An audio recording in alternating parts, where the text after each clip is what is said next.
There are people who think that the solution to all problems is that we need to create political solutions, all right? So if we create a world where we get prayer back, this is what some people think. This is what Jesus would, I'm going to argue Jesus is going to push against this mentality. If we can get prayer back in school, get all of our shops to be closed on Sundays again, if we can get, our money and our law courts to buy into the laws of God and so on, and we can legislate Christianity, then what we'll do is we'll have a Christian world again, and Jesus will win again. And Jesus pushes against that, and he goes, really? Is that how it works? See, there's a lot of people who think, hey, politics is the answer, and the way that we're going to do it is we're going to rebuild Christendom. We're going to legislate Christianity. We're going to legislate laws. We're going to legislate rules. We're going to make sure every shop's closed down on Sunday. We're going to put prayer back in school. Jesus would put, who hated, listen, here's what that does. It creates an exoskeleton of Christian culture that makes everybody think they're in. Everybody knows prayers. Everybody goes to church. Everybody's shops are closed on Sunday, and it does nothing for their heart. Man, I was raised, I didn't go to church till I was 19, but I did prayer in school. King James. I was grade 2 when we stopped praying in school. Did nothing for any of us. Because who hated exoskeleton, external religious culture more than Jesus? Came along in Matthew 23, he said, you've built a great religious Christendom here, Pharisees, but your tombs on the outside, you look really good, but on the inside, you're dead man's bones. And the danger is you're going to build a Christian culture and think, and what's going to happen? You're all going to know the Lord's Prayer, you're all going to not shop on Sunday, and most of you are going to still wake up in hell. Because you didn't know him. All you knew was Christendom. All you knew was Christian culture. All you knew was a Christian country. So what are we supposed to do? Are we supposed to fight for that? See, here's what people forget. Canada was a very Christian country 60 years ago. All right? We're probably 2 generations ahead of the United States in regard to secularism now. But after World War II, the statistics are this. After World War II, 69% of our country went to church.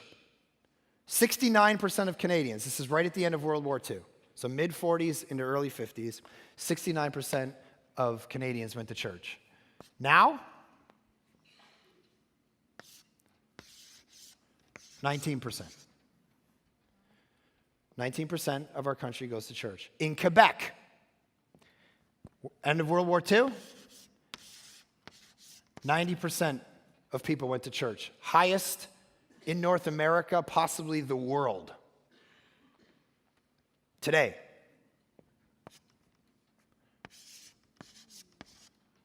%, just above Saudi Arabia. Go to church in Quebec, in Canada. What is that? What happened? This was Christendom. Everybody went to church here. And what did it do? Nobody owned it. Nobody really believed.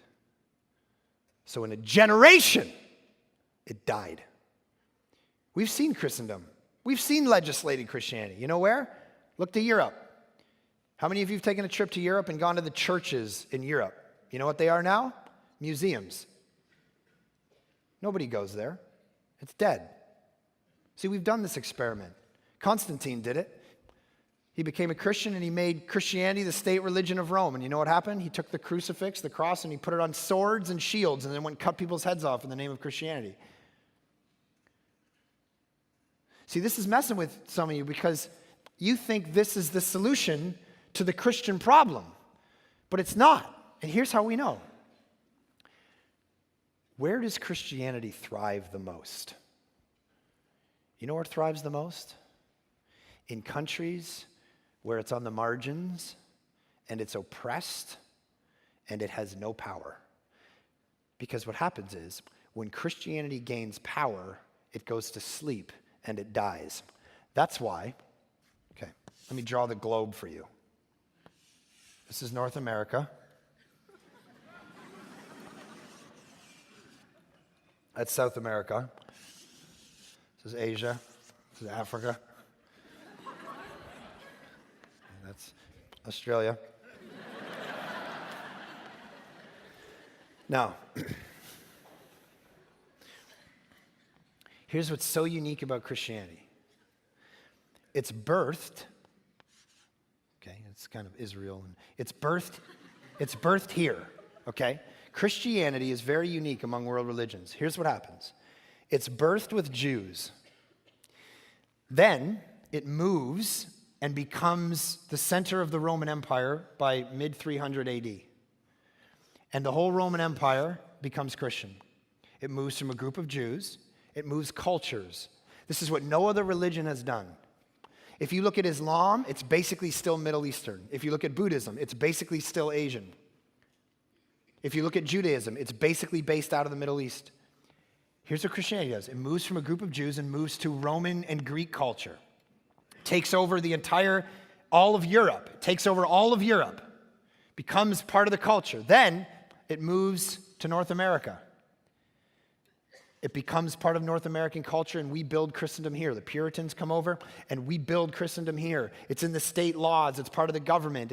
And everybody becomes Christian. Everybody's Christians, right? 69%. Everybody's Christian. Everybody's going to church. We've got the Lord's Prayer at school. Everybody's good. We're good. And what happens? It gets power, and what happens to it? It dies. The same thing that happened here. Museums, churches, now museums. Worse looking ones, but museums here. Now, right now, where is Christianity growing the fastest? 3 places. Latin America, 3,000 people convert to Christ every day. Africa and Asia. In China, this is the fastest growing church history has ever seen. Hundreds of millions of people becoming Christians. Where? It's all underground and it's all persecuted. Why? Because the minute Christianity gets power, it dies. When does it thrive? When it's on the margins, when it's being persecuted, because these people have nothing to lose. They're not trying to legislate Christianity. They're trying to look to the people around them and go, you believe, and we will kick against the empire with everything we have, and we will be an alternative community. This is where it grows. But the minute it gains power, it has everything to lose. It has power to lose, influence to lose, money to lose. And so it goes to sleep. Because the nature of Christianity is it looks at people like you and me, and what does it say? Pick up your cross and follow me. Not pick up your quaint suburban life. Not pick up your whatever. It's pick up your cross, man. And these people have nothing to lose. So they're not afraid of it. You and I were afraid of it. And so what's the solution? We thought it was this. And this is showing us. So when we look at this, are we supposed to get depressed? No, we're supposed to see opportunity. Because you know what happens in this world right here, where only 19% of people go to church? You know what happens? What thrives and grows is true, sorry about the front row. You're all sick now, by the way. What thrives and grows here is actually true, legitimate, vigorous Christianity versus the flimsy middle. See, in this economy, the flimsy middle goes away. In this economy, the flimsy middle is probably the most. You know, the people who just wake up and go to church on Sundays and that's it. In this economy, man, vigorous, legit faith goes, here's what we're calling you to. Not to some Sunday morning nonsense. We're calling you to give your money, your time, your life, your energy, your family to this or nothing. And those are the only people who stay in that kind of world.